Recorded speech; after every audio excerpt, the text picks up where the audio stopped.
You ever gone someplace, done something for or with someone, and been completely let down because you expected something in return or you expected a specific action or reaction and it didn't happen? Well, that's what we're talking about today, Everyday KT number 280, expectations, and why you should completely abandon them. So, expectations are, for those of you who don't understand from this perspective, is when you do something, say something, help somebody with something, or take some kind of action on the behalf of someone else, and there is an expectation of what is to come back to you. That expectation and the failure for that other person to meet that expectation is the cause of agony for most everybody at some point in their lives. So why is it important that you completely abandon those expectations? It's simple. When you go into a establishment, a relationship, a agreement, anything,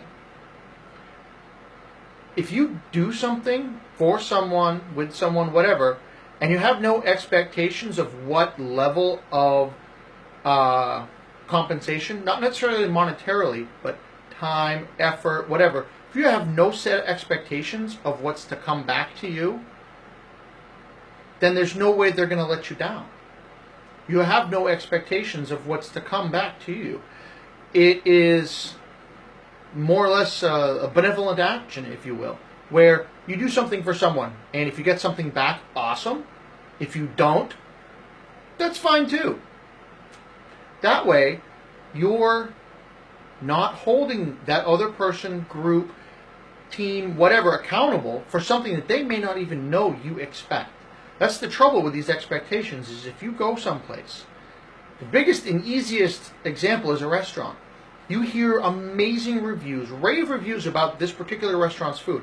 Everybody is going over the moon about this restaurant. You go there and you're like, meh, I mean, it's good, but it didn't live up to your expectations, even though the people at the restaurant, they didn't even know you were coming, much less had these very, very elevated expectations of the cook's performance, the food's quality, the server's performance, all of these things, this whole orchestra of events that had to happen perfectly for them to even come close to meeting that expectation that you had set.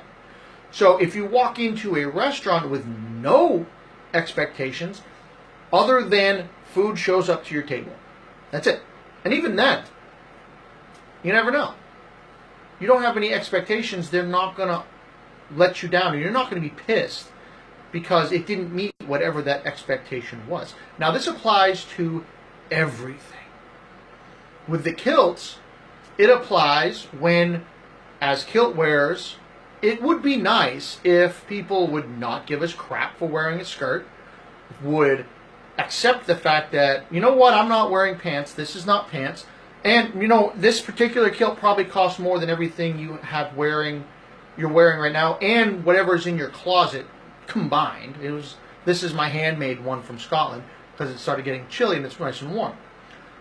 But I'm not going to tell them that because I don't want to make them feel like a douche, and I don't want to look like a douche. So it just doesn't come up. But if I have no expectations of how people are going to react to me, then I can just be myself. I can just go places, do things, be who I am, and if they love it, fine. If they don't, also fine. If they think that I'm some kind of loon, also fine, because, you know, maybe it's one of those days and I might be a little crazy that day. You never know. It happens.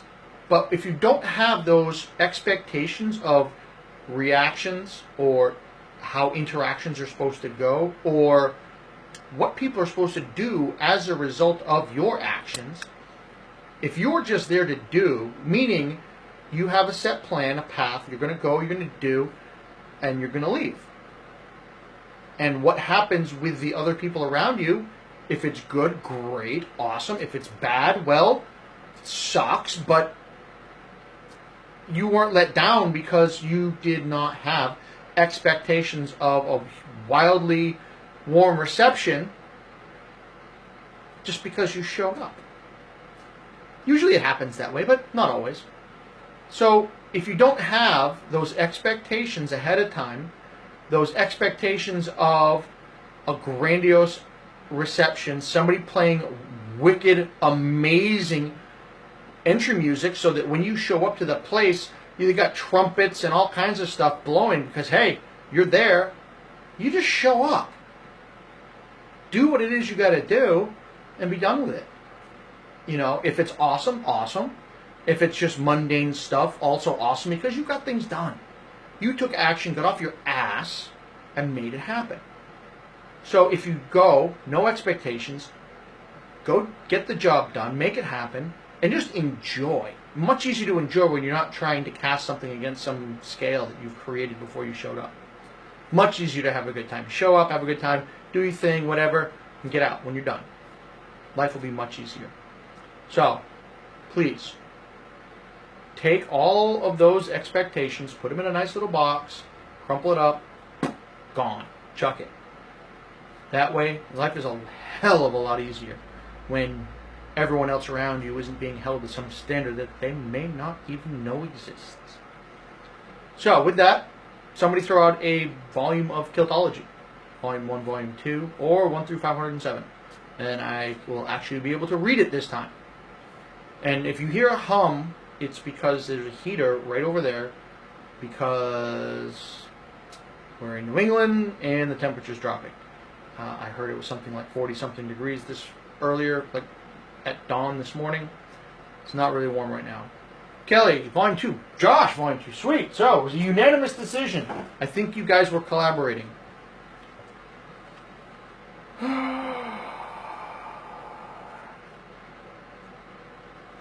Nope. Read those. Nope. Wow.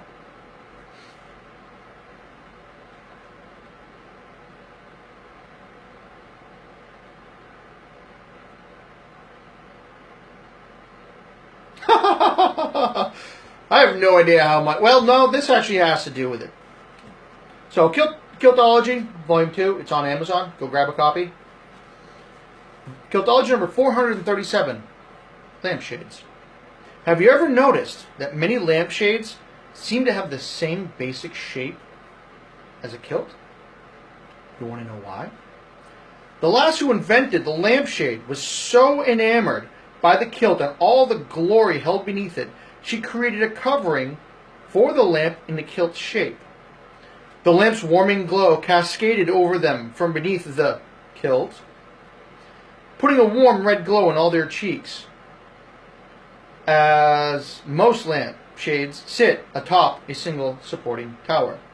I'll bet none of the lasses reading this or listening to this video will ever look at a lampshade again the same. How does that apply? Simple. Expectations. I'm pretty sure none of you expected me to put a random lampshade in the same category as a kilt. So, next time you go check out a lampshade, don't blush. And with that, I'll let you go. Guys, have a fantastic evening. Tomorrow's Wednesday. All kinds of good shenanigans planned. And we're going to have a good day. So go out there, kick some ass, get some sleep tonight, wake up tomorrow, get that coffee going or whatever else it is, and be strong. Put a kilt on.